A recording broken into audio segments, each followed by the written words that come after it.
Hello everybody and welcome to another Third Age Reforged, this time coming in with mod 0.9, and because of that we're going to take a little bit longer to look over the army compositions this time, just so people can see some of the changes if they haven't seen them yet already.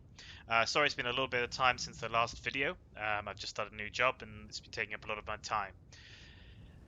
We're gonna have this one then. It's a it's a 1v1v1 free for all, and we're gonna start off with Synn of the DarkCloud, who sent the video in. Who's gonna play as Dale? So we're just gonna start up with his rear line. So he has a Royal Guard missile unit. So you can see them there. They look very similar to sort of some of the Earls you've seen before. They're going to be supported by the Paladins. This is a new unit now. You can see them with the giant hammers there, or well, maces in this case. They're pretty beastly, to be honest, and this sort of the Romanesque sort of plume that they have on the top. Dale Marksman, you can see them with the very stylized shield on the back, and there they are in sort of the sort of brown to red, the sort of burgundy color. And they're going to be supported in the front by the Spearman unit there. And then lastly, he's got some hunters there, I guess that either as a sort of a mercenary unit or just as a little bit of fodder. Looks like he's taking a few of those guys, so he's going to skip over them to something a little bit different, as I think you can pretty much tell what he's taken from that. Again, he's taking another unit. The Dragon Slayers. These guys are extremely powerful. They've got shots that are almost sort of on the power of a ballista, and you can see them there with these giant bows, obviously inspired by Dale's sort of destruction of Smaug, and people in the comments below can comment on whether they feel they've pronounced him correctly or not. Lastly, he has some Earls with him, backed up with some of the light cavalry. So start with the Earls. They look very similar to how they were before, however they're very powerful. They're not a shock cavalry, but they are a melee cavalry. However, because of the sheer stats upon them for the bonuses, it makes them extremely powerful even in the charge. Because of that, I'm pretty sure that they have Inspire and Fear, I think, as well. So really powerful, really strong unit. Definitely good for a cav v cav battle. And lastly here we have what it is going to be his shock cavalry, which is just a light cavalry which he's bringing along. I think probably to go for the back lines, try and take some early kills. So we just get this battle going. We're going to sort of zoom over and look at his opponents. Actually, it looks like he's moving quite quickly, so we'll slow him down a little bit there, I think, while we check out everybody else. And what we will do is we'll have a look at the army over here, which is just by themselves. This is the Free Peoples. You've put down a number of stakes. This is played by Samwise the Brave. No, Mr. Frodo. So he's taking some Bandit Javelin units, backed up with some additional ones of those. So these are relatively new. Obviously based off the bandits you've seen before, but only this time with javelins. So some heavy spearmen here. Again, they look very similar to the gatekeepers.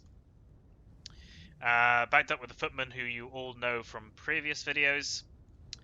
He does have some gatekeepers with these sort of the large sort of shields and the crossbows, and then these sort of glaives, which make them very devastating and kind of the backbone of the Free People's Army. And some captains there, good two-handed, very Venetian in style, almost sort of conquistador helmets that they've got going for them. Because of the changes 0.9, you really need some sort of maces and sort of big sort of hitters to be able to do armor piercing now. And these two-handers here will be really useful taking out sort of medium armored enemies, whereas before they would have probably been pretty unstoppable, the Battle Ready Dunedain. They're still going to be extremely powerful because of their armor value, but we'll see how well they do. He's got some mounted Battle Ready Dunedain, so some light cav. So just move into some shock cavalry, although there anything about them, very few things are light. And then he's got his Greenway sentries there, which are pretty staple high cavalry. I think they're pretty good for the Free Peoples. I wouldn't say that you would have to acquire them in your army. And he's got some heavy swords just there in shield wall formation. Although it does tire units, so having them in this does make them tired. So unless you have to, sometimes it's worth just keeping them spread. And he's got some great company, really great unit, can really get some really great kills and run rings about your opponents. So it's lucky that Synn probably took that light cavalry if he needs to lock them down. As we skip over now, I'll just speed that up. Skip over to the final army, played by Apollo the Great. Now, this is not pixelated Apollo, although we have a couple of Apollos with the community. And he's playing as the Dwarves. So, not too much in the change here. So he's got some Dwarven Noblemen, the Sons of Durin, He's got some of the law-unfriendly war goats. He's got it backed up with the hammers of Gundabad. Eredor infantry. These guys are new. I really love the sort of the work and the artistry on the shoulders. I don't know if you can see that on the stream. Almost look like they've got wolves up there on their shoulder, and just the armor looks fantastic. And this sort of turquoisey aqua color they have for the shields, just to give them a bit of flair and design. There's some standard foot guard. Some Kazakh warriors.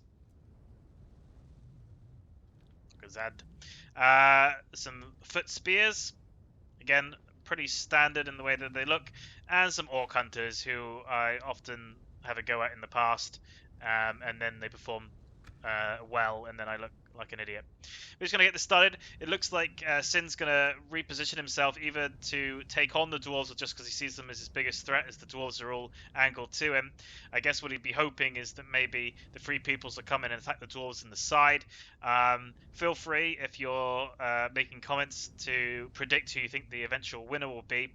It's a pretty strong force by the dwarves, and because of the changes with armor piercing, I would say that I think Apollo has a really good chance here of being victorious, unless for some reason the Free Peoples and Dale gang up on him.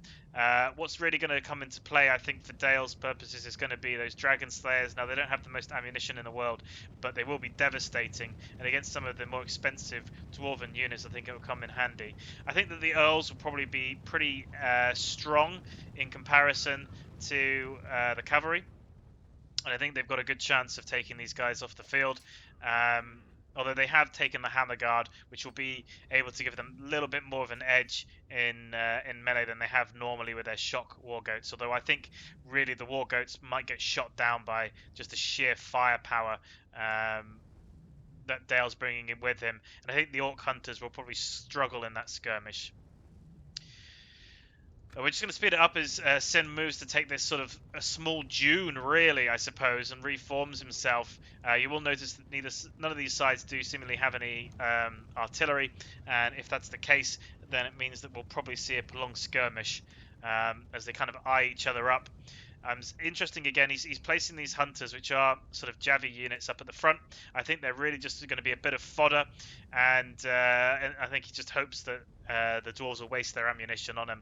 To be honest, with the dwarves not having any crossbowmen, I'd be tempted to try and want to keep these guys alive, but you can see there that we are starting to get some shots firing from the marksmen, who have some really good range, and we'll see if they can get a returning fire. And it looks like the dwarves are struggling to form. You can see them actually dropping really fast from the Dale onslaught, and I think the spears won't take much either, because of just being a spear unit, but they are shielded. Taking it right in the side there. I think that the dwarves will struggle. I think they probably will lose the majority of their skirmish unit relatively quickly, and he's actually sending them and pushing them forward while his Ironfoot try and go for a flank here. It looks like the Free People are moving over, making their way to the battlefield, but obviously they're not going to have much desire, I suppose, to go at any pace. You can see here that the Earls are going to come in. They are going to see the opportunity, I think, to do a downhill charge into the goats, so we'll watch this one at full speed. They charge in. We'll go to unit 51 holding, and the second Earl unit comes in, moving for the Hammer Guard there. And then lastly, his light cavalry taking on the war goats. I think his light cavalry may struggle in that battle, but I think he's probably going to do quite well elsewhere in the field. As you can see here, he's not lost very many, but already the war goats are taking some big hits, and then another light cavalry coming in from behind just to lock the final unit down there. He did struggle against these Hammer Guard. Look at that. So the Hammer Guard really helping the dwarves out here, taking out a fair number of a very relatively expensive unit of the Earls, just dropping them left, right, and centre. Even with that sort of smaller number of units, they've only lost 3 for probably about 5 or 6 they've killed, and they're now going to come in to attack the side of the Earls here, while the light cavalry disengages and lets the Earls try and take on the war goats, which is a bit more of a battle I think they'd be happy to take. So you can see here that it was kind of a mixed story, really. The Earls performing very well against the standard shock cavalry, but really struggling against the hammerers, and he's got his light cavalry going in there, I think, just to lock down that cav before he's probably going to consider going in for another charge, and just kind of using that light cavalry just to keep harassing and harrying. Meanwhile, in terms of the skirmish phase, you can see here not much has changed. The spears have been moved forward, probably as a cannon, a sort of a fodder unit, but it's really the hunters that are taking the brunt of it. As you can see, they're not really lasting long, even in the loose formation. Interesting stance, though. He's taking this sort of rectangular approach. I'm not sure if I would have picked that. I think the crossfire, even if it misses, is going to hit the additional ranks. And he's moved some of his spears over just to watch his flank there against the cavalry. I think he probably will try and get his ham guard out and his wargoats now, but I don't think this unit of 15 is going to make it very far before being caught. But it looks like Synn may just let them drift off into the distance again. All in all, relatively close. I think that probably Synn came out slightly better, just because of the numbers of kills that he took out from the cavalry from the dwarves, but those hammer guard I think are still relatively fresh, losing maybe about six at all, but whittling them down at this stage is going to be good, as he doesn't want them staying on the field towards the end. Meanwhile, he's keeping his royal guard, which I guess is his general's unit, in reserve. Let's see if we can find him. He should be there with a red shield if he is in this unit. I think that's probably him there. There you go. So this is again the sort of burgundy design that you can see. This isn't new for 0.9. They had this previously, but I do very much like the look that they went for. As you can see, sort of the small sort of embossed glimmer there of sort of Gondor just coming off of his shield. As the dwarves kind of start to reform their lines, they've obviously decided that they're going to take on the Free Peoples and the Grey Company, really kind of making the most of their pace, kind of doing a little bit of a flyby, I think is the best way of referring to it. And the dwarves now have to reposition themselves. Now, it does look like what's going to happen is what I suspected might, which is that actually the Dale and the Free Peoples might go for the dwarves. However, it looks like Synn is going to reposition. I don't think that he's going to let the Free People get an easy ride of it, especially with that Grey Company out on the flanks and the wings there. He may go for some shots with his archers. Or he might not. Maybe they're just out of range, or maybe he's just holding the ammunition. Meanwhile, it's just a bit of a square face-off, I think. Although with so few skirmishes left, yeah, unit of 25 and a relatively healthy 73. I don't think that much is going to happen here, but he probably fancies his chances a bit more against the Free Peoples, although the Gatekeepers, I think, will chew them up. We're just going to put it back up to second speed now. We'll wait for the repositioning to take place. You can see the spears jogging over after the aftermath, and here comes the beginnings of the skirmish phase, actually. So you can see here that he is going to probably push his Gatekeepers up, I think, as everything else starts falling back and repositioning. Mainly because of the shots that are coming in. Although, again, I don't think he needs to be too worried about it. I don't think they've actually killed anyone from that. So I think Samway's being a little bit cautious there. I don't think that the damage being done by these sort of orc hunters is particularly significant.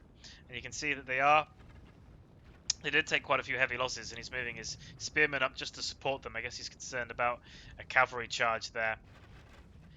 He may also be wanting to try and rebait Synn to maybe go for some rear charges, as before Synn was moving his unit lines over, and I think the Free Peoples really want sort of the dwarves and Dale to fight it out with one another. As he pushes up his Gatekeepers again, I think he's going to try and get them into range, which they are. But you see a few shots going out against the dwarves, so he also has some Dunedain Rangers. They must have been hidden to begin with, so he has some of those that were in ambush, I suppose, as the cavalry does now look for another opportunity for a charge. And you can see that the sentries and the battle-ready Dunedain mounted are just there in sort of the flanks waiting for them. But he isn't going out to charge to meet them, so it looks like the Hammer Guard are going to get a full charge off, so I'm not quite sure what's happened there. There's the counter charge. The Hammer Guard leading in, followed up there by the Wargoats in reserve. The Free People's relatively confident with the situation, as the Dwarves now start sending in their units in, and I don't blame them really. I don't think they can sit back and allow the Gatekeepers to fire upon them. as he does have some thieves there, and relatively new unit again for those who haven't seen them before. They look very much like sort of bandits, but they have these sort of I guess sickles really in their hands. There is a term for the weapon, but it eludes me right now. Is it a cami? No, that might be something else.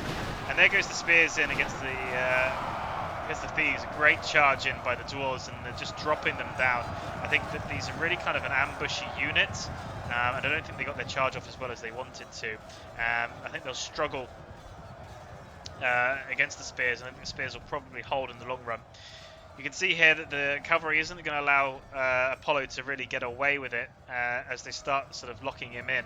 But the war goats are feeling a little bit happier now. So I think that Samwise may have to consider withdrawing as his remaining 23 units there stand. I think they're getting ready for a rear charge, and they are in fact going to do so. Meanwhile, the hammers of Gundabad are going to come over to support that. Oh, and he gets recharged himself by the mountain-ready Dinadyne right into the back of the spears. So it's a hammer and anvil from both sides here. But the spears really took a brutal charge. Look at them. From seemingly winning that battle to being wiped out. And they will need a hammer of support there. As the heavy spearmen position themselves, but not in the stage where they can support that ally. So they may come in from behind. There's more and more of the Dwarven infantry now coming to sort of join the fray. Whilst the crossbows try and shoot over their own allies, as the spearmen try and hold to give them as long as possible. And the spearmen holding relatively well, in fact. I think with the additional support of those crossbows firing over the heads of their allies, they're really helping out. Although this is a bit unfortunate for the hammerers, that they're a little bit clumped there, while the Iron Foot make for that break there. They really do need to get into these Dinadyne ranges, and if you can get through that hole, I think it'd be really useful. Meanwhile, it looks like there's a cavalry charge happening over here. It looks like the Free Peoples, the Grey Company has now got in amongst these Orc Hunters. Although, in fairness, there wasn't a significant number of them left, but that will put probably an end to whatever he's got. Is the battle ready? No, they've decided not to go for the Nobleman, withdrawing from that. Synn now is looking like he's going to try and do an entire flanking maneuver with his infantry to come around the back of the Free Peoples. He's done a massive arc here, whilst leaving his earls out just to ward off any possible attacks. And you can see that the heavy swords have now been pushed over to try and watch that, but it's just too big of a line. I think what you'll see is the Free Peoples start to box themselves in, really. Both sides having gotten their cavalry into the rear lines, as the bandit javelins taking a nasty charge there from the dwarves, almost breaking, but looking like they're going to recover, whilst the Dinadyne Rangers withdraw to a slightly safer position. And it looks like the battle ready Dinadyne were committed into that gap just to try and stop them from getting through, and the captain's coming in to support them. So let's just go in and watch this battle line here, while Synn continues to watch from the side. It looks like another charge, a rear charge there from the battle-ready Dinadyne. It did very well, but not as well as it was before. But they are hitting the back of these spears, which are going on against the heavy spearmen. Against the heavy spearmen. Whilst basically wiping out the remnants that was left. As the dwarves continue to keep their noblemen and the Sons of Durin in reserve, which is probably his most elite units, and his general's unit.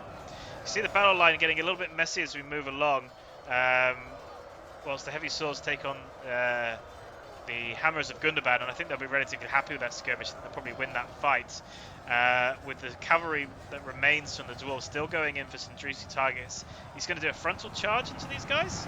Yeah, he is actually, and they're going to get charged back, but it's a good charge from the dwarves. As the Free Peoples try and send in the Grey Company to try and support, but they're only going to get a rear charge on their own sword unit. A fantastic charge from the Hammer Guard, especially for a frontal charge. Look at the sheer sort of destruction they caused before doing a rear charge there into the bandits before the battle-ready Dinadyne come and lock them in. It may be the end of those Hammer Guard, that we may see them fall at this point.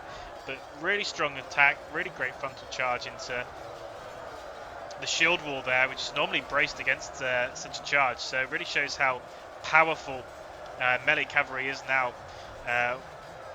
without even needing to have a very big charge, as the defense allows them to push through. Airborne infantry now getting a relatively good flank. So as you can see here, the spears are starting to buckle against the dwarven infantry, which is superior, as they keep trying to push their way through, and soon they're going to be attacking these battle-ready Dinadyne from behind. and I think the Iron Foot Guard, backed up with the hammers, will probably hold long enough for that to happen. And you can see that the javelins are trying to throw, but they're probably going to get stopped unless they're in guard formation, so it does allow them to get their last throw off.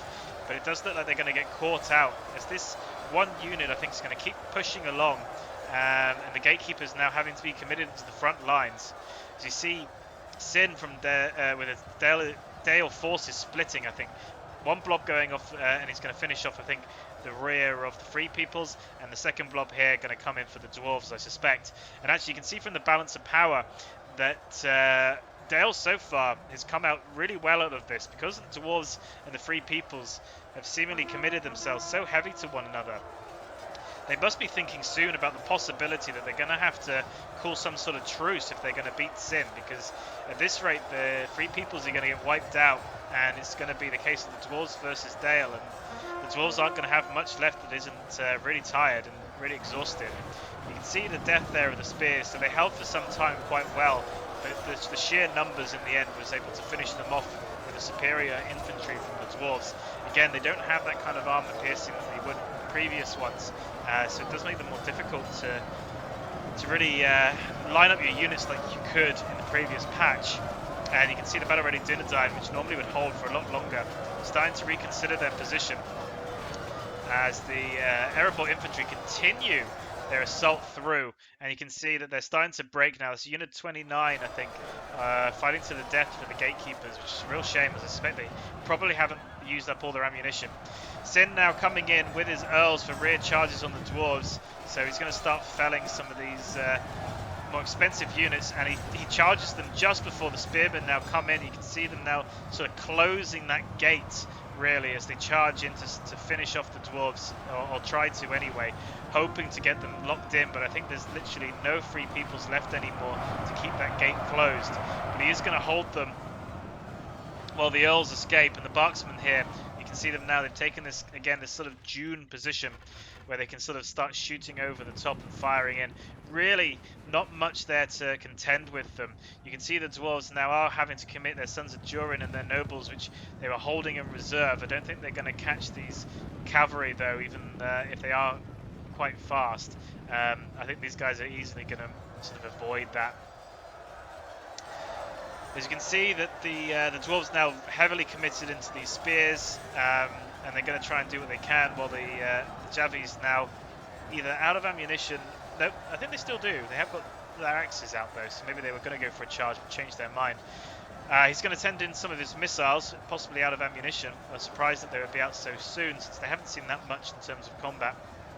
And he does still somewhere. No, his Royal Guard of Open Fire. He does still somehow have his Dragon Slayers, which he's holding in reserve, obviously waiting for I guess a more expensive target to really use that ammunition on.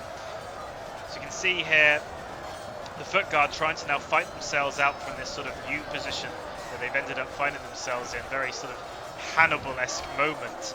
As we start seeing, I think the Earls will continue to try and hammer and anvil, but it's really about whether the Dwarves can fight their way out of this, and I think they're going to struggle. But having said that, the balance of power is still relatively even, so the Dwarves could come out of this strong. Synn is going to start committing his Paladins soon, I feel. I'm not quite sure what his Hunters are doing. They are meant to be reloading their Javis, but it looks like they have their axes out, so something a bit strange happening there. If this wavering unit of Spearmen can break, though, I think we'll see these Erebor infantry that so far have been the sort of MPV of the battle, or MVP, pushing through. But again, they'll only be going for these Hunters, which are now loading up their jabs. So let's see what happens when they finally throw. Unfortunately, not much damage done. Either they just don't have. Either they are a cheap unit, which is why Synn was sending them forward, and so they don't have the kind of damage they need to, or they're just not able to do much against the Dwarves. You can see a bit of a weird situation here. So these marksmen are flanking these Dwarves, who are being flanked again by these hammerers. So a flank on flank, and then again here, the Dwarven nobles are trying to flank while the Paladins flank them again. followed in by another group of marksmen, which must be out of ammunition. But now the Dragon Slayers are on the move, I think Synn's going to line them up here and shoot the back of the dwarves, whilst he continues his charges, with the dwarves not really with any cavalry left anymore. Synn really has free reign now to make the most of his earls and get charges off left, right and centre.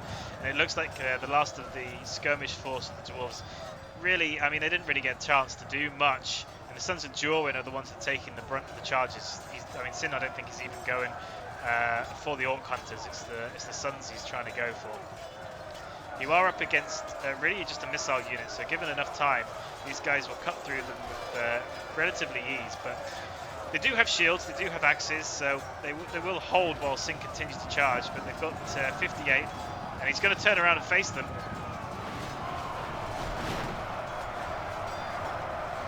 So they've lost one. Yeah, they lost one from that charge, but they did okay. They held up. There was a couple of those cavs that fell from that charge there, and I think the Sons will be relatively happy with that. I don't think they mind turning their backs on an archer unit too much. The noblemen struggling, however, against the paladins that are mixed up with the marksmen. These giant sort of two-handed maces sort of making short work and denting really into their armour. See if we can watch them in action here.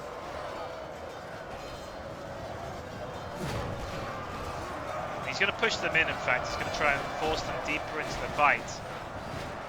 Either that or he's going to try and get them to try and take on the last of the Iron Foot and try and break this final unit. Dwarves, however, do have relatively good morale, and I think they will hold. You can see the Kazakh warriors are now trying to turn that flank on Synn, while some Gundabad hammers, either they were fleeing and have now come back, or they were just off the other side of the battle, now join the fray. Meanwhile, the Sons of Jorwin still trying to lock down the last of this cav, but I think they're doing relatively well. The cav now down to 17 and 15 respectively. But they still have to try and get rid of this sort of infantry unit that's keeping them busy and sort of stun locking his forces to stop them from really getting a good blow in. But balance of power is now starting to shift in Synn's favour as more units start to fall. Although the noblemen now have been released by the fact that paladins have pushed forward, and I think we'll see the noblemen now go in for the last remnants of these hunters. But I think we're starting to see shots now from the Dragon Slayers. So I think what Synn's done here is he's pushed through the paladins to open this flank with the dwarven nobles, so he can fire into them, and it's hard to describe how devastating these will really be, but the damage output that he should be getting off of these Dragon Slayers will be phenomenal. And you can see them starting to drop from just single shots as they come in. And their unit 31, we'll keep an eye and see how they do, as the paladins, backed up by the spearmen, are starting to try and work off the last of these Iron Guard, and they probably will relatively easily. The Kazakh warriors, the airborne infantry, doing everything they can to keep this momentum really, as Synn commits more and more of his marksmen into the battle.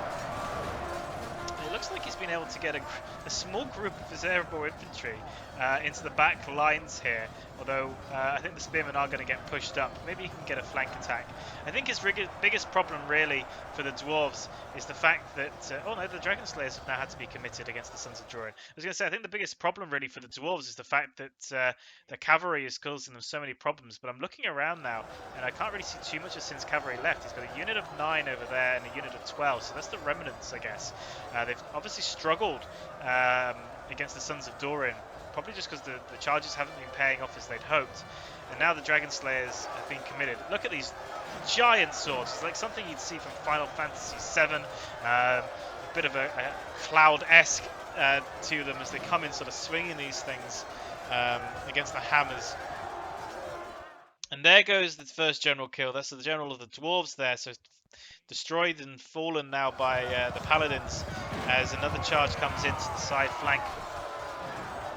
I think this is going to be sort of more difficult for the Sons of Jorwin. Before they were just taking on some standard missile unit, but now they're taking on a much more deadly force of the Dragon Slayers, which can battle very well in melee. You can see them really starting to knock these guys about. Certainly nothing to think it's going to be an easy combat. I mean, these guys are sort of steel bow-esque, which you can call them ranged, but you can call them melee just as well. You can see that the Suns are drawing relatively healthy in the grand scheme of things.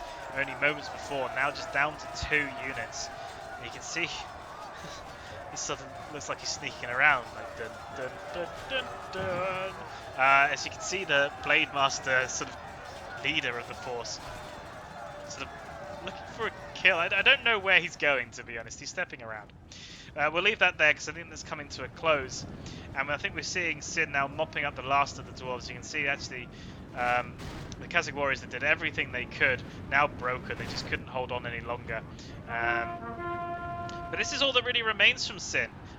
He's got a few spearmen, but really it's kind of the paladins that really pushed forward and did work. We didn't get to see much of the Royal Guard. They are a ranged unit, but you can see now that they were out of ammunition. They were also a two-handed sword unit, so they are very much sort of following in the sword masked sort of vein and going for these sort of two-handed sword style combat or mace combat when they're not using sort of their relatively strong archer forces, and I think that Sim will be relatively happy with the way that the battle went. I think that from Sin's point of view, he had an early skirmish, but really he allowed the Free Peoples and the Dwarves to fight it out.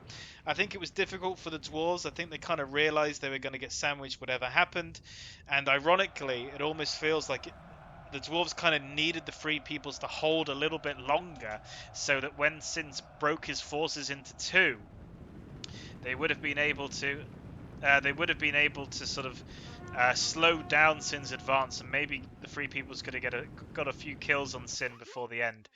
And it looks like we're seeing just sort of the final remnants fall now, and we're just going to fast forward through this. I think the final remnants is probably just fleeing units for the majority of this. Yes, the last remnants of the battle ready dinner dive, who I guess tried to hide to see who might hold out to come in for sort of a sneaky victory. But that's the end of the battle there. Thank you to everyone involved. You can see that you can see the dwarves. I mean, geez, look at that kill rate. I mean, 3,000 kills. I mean, they really, really punched above their weight in terms of what they had to deal with and what they had to take on. Synn obviously declared the victor for being the last man standing, but feel free to comment in the comment section whether you feel that maybe the dwarves were victorious really because of the kill count, or whether you thought Synn was the true winner by basically letting the other two battle it out and then coming in at the end. We're going to have a quick look at Synn's kills to see where they mainly came from. So you can see that his cavalry doing pretty well for themselves, 139 and then 76. You can see that the Dragon Slayer is getting 97. Especially from such a small unit, really good. 79 from his Royal Guard. Let's see if there's anything else that stands out. His marksmen doing pretty well, really, for their cost. You can see there 100, 136, 82. Definitely worth it. I mean, admittedly, they ended up having to run into melee, but they must have got all their ammunition off. Spearmen struggling a little bit against the dwarves. You can see here that they didn't really get the kind of kills that they'd want to. The Paladins, look at that, 110, 63, and they went up against some rather strong Dwarven units as well, like Hammerers and the Nobles, and performed really good. Earls there. Yeah, so there's his Earls. Oh, my apologies. My apologies. So this is his light cavalry. When I was talking before, his light cavalry got 139, which is not something you normally see. But his L's doing well as well, 117 and 64. I suspect the 64 unit was the one that had to take on the sort of dwarven heavy cavalry at the beginning. And you can see his hunters just kind of making up the numbers, I think. But yeah, I'm really surprised by the light cavalry. They did a lot better than I thought they would, and I suspect that they're relatively low cost. So Synn obviously chose his targets well, especially since they had difficulty at the very beginning of the battle. I'd like to thank everybody for watching. If you enjoyed the battle, please like, subscribe, make any comments you want to help the channel grow. Again, you'll hopefully see more videos in the coming days, and if we're lucky, for some more commentators. I hope you have a good day and enjoy playing 0.9. Thank you.